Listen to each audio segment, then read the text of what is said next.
Hi friends. కర్కట రేఖ అనేది భూమధ్య రేఖకి ఉత్తరం వైపు ఉందా, దక్షిణం వైపు ఉందా?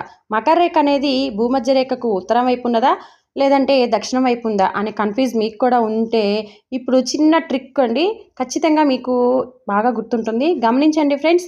ఇక్కడ మనం ఏమనుకుందామంటే ఉత్తరం, దక్షిణం ఎటుపక్క ఉంటుందో మీకు తెలుసు కదా. ఇక్కడ చూడండి, చూపిస్తున్నాను. ఇక్కడ ఉత్తరం ఉంది, ఇక్కడ దక్షిణం ఉంది. ఇది మన గ్లోబు. ఇక్కడ భూమధ్య రేఖ ఉంది కదా.